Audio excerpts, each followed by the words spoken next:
Well, I think there's an idea that university instructors have had a, straightforward path to becoming a teacher, and that's not my story.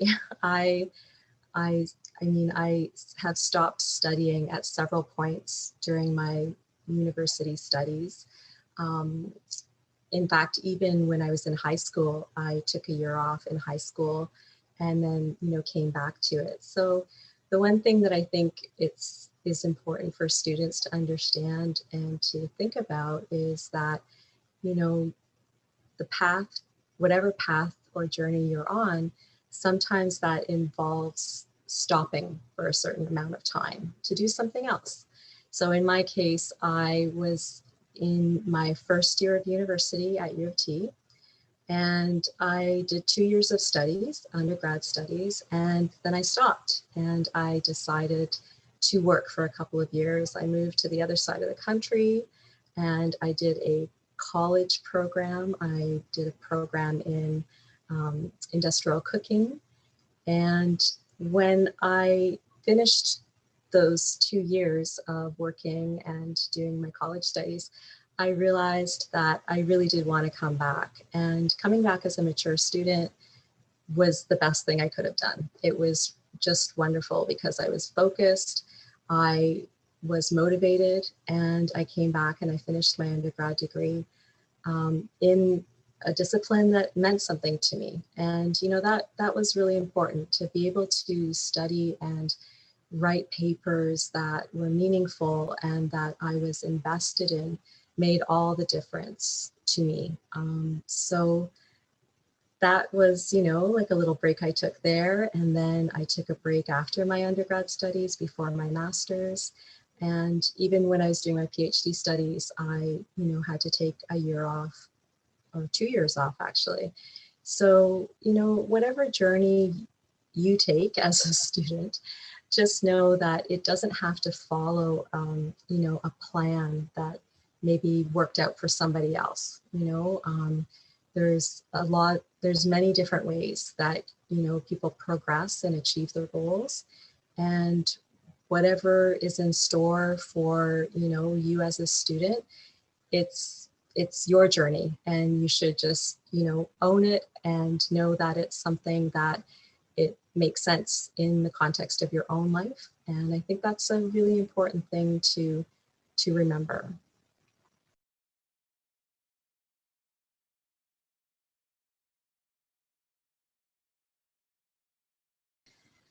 So when I've had difficult moments with my writing, I have tried to remember that in many ways, writing is a very physical process.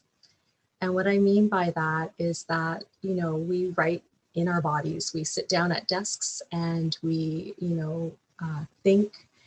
And while we're doing that, we also need to take care of things like thirst and hunger and emotions that come up.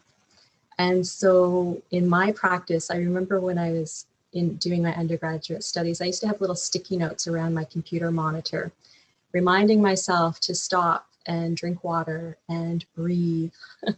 When I first started doing body practices and breath practices in the 80s, if I would tell somebody that those were helpful strategies, people would look at me and think, oh, that's, so flaky and new age. I think now it's much more commonplace. Like, we know that, having deep breaths can be calming, that, making sure that you're stopping to take care of your body is really important.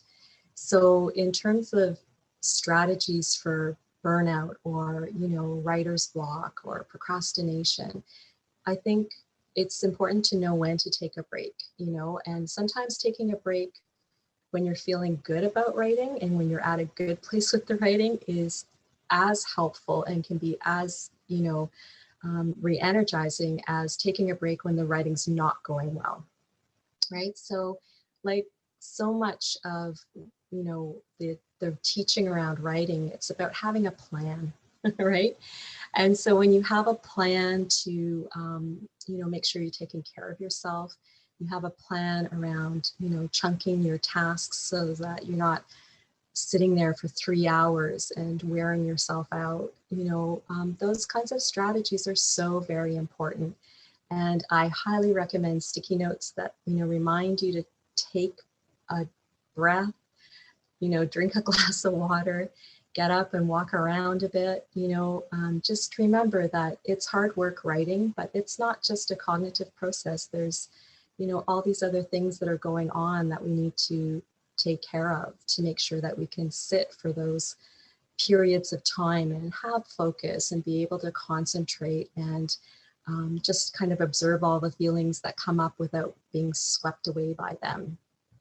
So those are some of the strategies that I found have been really useful. And when I share them with students, they, some students have told me also that that's been, helpful for them as well.